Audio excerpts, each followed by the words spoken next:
Hey beautiful people! So I'm going to be talking about a particular escapade and I want to know your reaction in the comment section.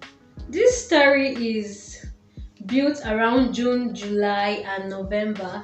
So sometime in June 2019, I was tired of staying in school and we're almost done with the exam. I had just very few papers to write.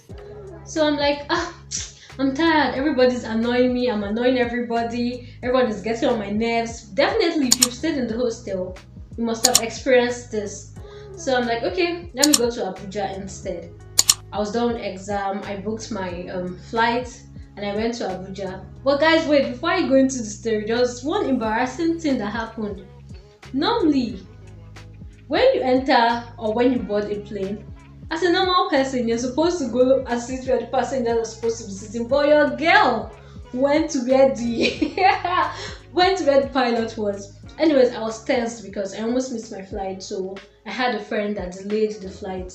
Immediately I got there, they're like, "Are you Dorcas? Where's your this? Where's your that? Where's your this?" So when they were done with the clearance, I boarded the flight or the plane, whatever you want to call it, guys. I don't have strength for English, so I boarded and instead of me to go to the passenger seat, I was going to where the pilots were. And then someone is like, "Good evening, ma. Good afternoon, ma. Sorry, you can't sit here. This is not where you're supposed to sit. You're supposed to sit here." I was so embarrassed. That's when I had to calm down. I'm like, "Dorcas, relax." And then I relaxed and I went to sit where I was supposed to sit. I got to Abuja. I started disguising because I practically grew up in Abuja. So for every time I was going out, I'll get my pair of shades and a scarf or a jab. Yeah, so nobody's going to see my face and nobody's going to snitch on me and stuff like that. Basically, just few people knew I was traveling. Yeah, there are just very few that knew that I was traveling, where I was traveling to. So after the whole Abuja trip, I was supposed to stay in Abuja for a week, but I ended up staying for 2 or 3 weeks. I came back June 30th, 2019. I fell sick July 1st. So after everything, I had to go back to school. The break was over. Then in November, my younger brother went to cut his hair one morning when I was at home.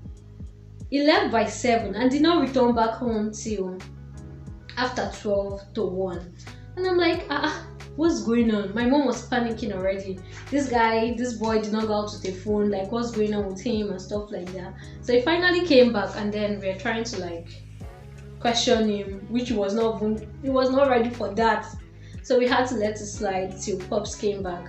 When my dad came back, I'm like, "Daddy, guess what? Instead of me to just allow this whole situation to just die down, like it has already happened, Dorcas, let it go."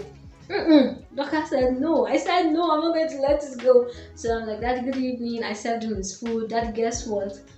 It's like, "What?" I'm like, "Daddy, do you know that Allah went to cut his hair?" Allah is my younger brother. Allah went to cut his hair by 7 and did not come back home till after 12 to 1. My dad is like, I was expecting a particular reaction, but guys, what I got was just so different. My dad is like, all of you not the same. What of those that leave school and go to Abuja to stay for weeks, thinking people don't know them and their faces not changed since they were small? Hey! At that point, I'm like, open the ground, let me enter. Like, Dorcas, wow! Why did you have to do this to yourself? Like, how did you get here? What happened? Was this necessary? I was so embarrassed, ashamed, shocked because this thing happened June, July, and you never said anything. August, September, October, November. I had to call the people that knew where I was traveling to. I'm like, "What's up? Did you tell my dad I was traveling?" I'm like, nobody was saying they told him. Definitely, these are my friends. I just supposed to tell my father that I was traveling to this place. These are my cousins. Yeah, so and I had to ask my younger brother, "What's up? How did daddy know that I was in Abuja?" And then it's like, one day, dad was just sitting down here and somebody called him and told him that they saw you in Abuja around Gwarin Park. I'm like, how come this man never said anything to me?